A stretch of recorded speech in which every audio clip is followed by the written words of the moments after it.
Kanino isusumbong mo na? At paano ipapadala? Actually, kinakailangan namin yung private complainant kung pwede para makuha namin yung detalye at makuha po ng magandang resulta yung operation namin. Pero sana pakikonfidensya na lang kasi yung mga text number nila, iba pag sa amin kasi sa dyaryo, for safety, diba? Hindi namin nilalagay. Pero sinibigay ko pero sana yung complaint. Opo, maraming salamat po kung makakarating sa amin yung complaint ninyo. Para kung sa gano'n naman po, magkakaroon po tayo ng krusada laban po sa mga ganyang gawain. Sir, kumusta naman po? Speaking of Cubao, kumusta naman po yung sugalan? Okay pa. Okay, ganito. Ayan, para na rin sa lahat, ano? Siguro yung nire-request ni Kernel na tulungan natin siya.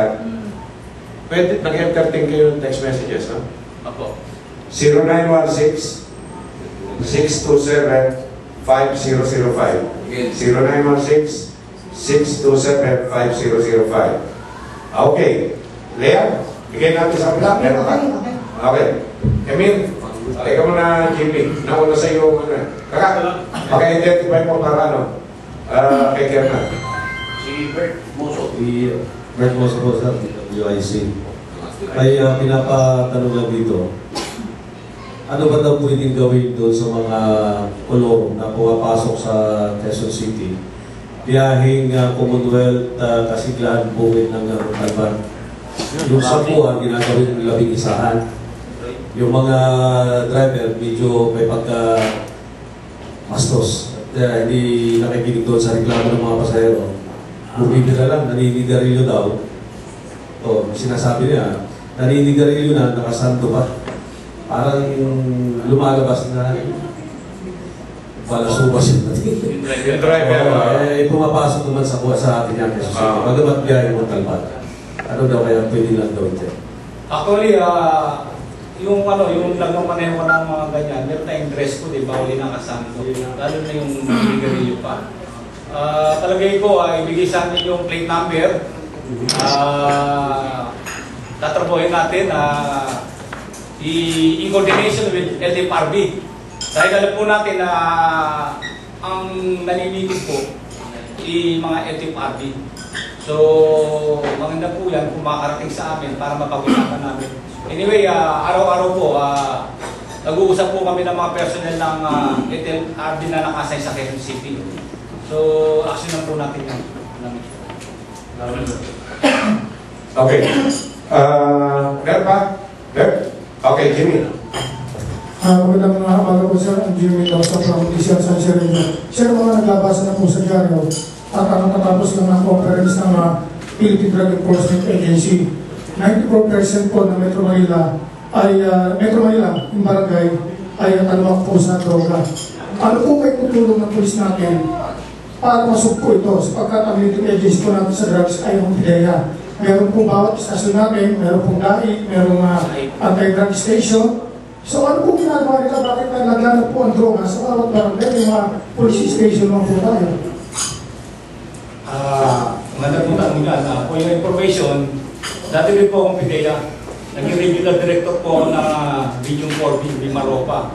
At nasa din po ako sa ACS, yung Special Enforcement.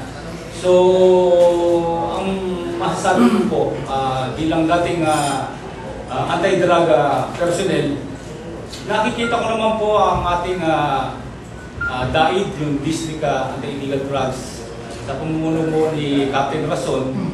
Masipag naman po sila na lumalaban sa ganitong problema. So, anyway, maaaring pagkatapos nito, mapag-usapan namin yung concern ng PIDEA at mga citizen tungkol dyan sa alarming situation.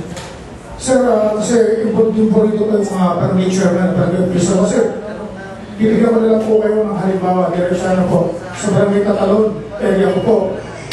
Isa na sa mga kapatid ko na biktima na napagtipa ng adik na sasaksak ko. Maswerte, nabuhay at nakuha namin yung tao na sa droga.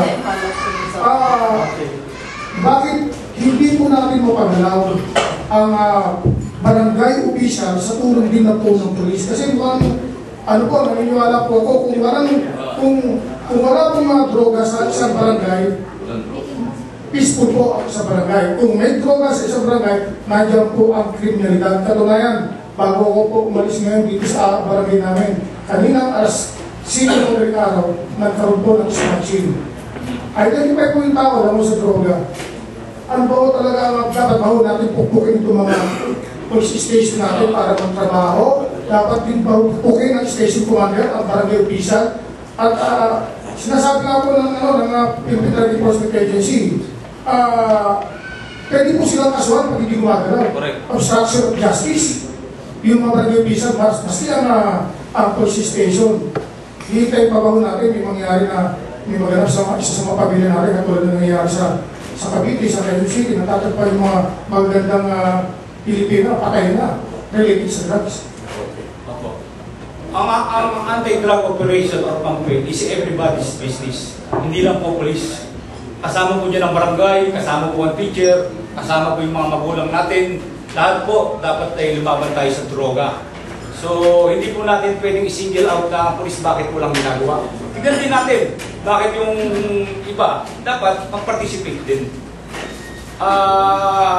Anyway, maganda naman po at nabanggit niyo yung mga ganyang sentiments for us to have a good information. Pagtulungan natin yan at magkaroon tayo ng magandang holistic approach para ma-address yan. May pahatod. Umahawak ng mikropo. Sige ka. Louie.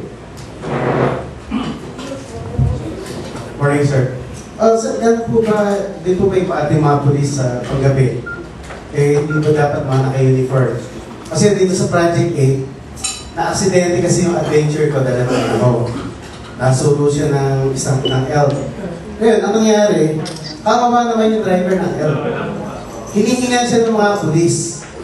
Kinausap sa isang tabi, at hiningi ko yung tumawag sa akin ng anak ko, hiningi ko yung pangalan ng polis. Wala daw late kasi naka-t-shirt ng puti lang po. Ngayon, ang mabigat, bakit kailangan hingan yung naka-accident doon sa sasakyan namin? Kasi ang importante na kasi sa akin, hindi yung managot yung yung may insurance naman kasi kami.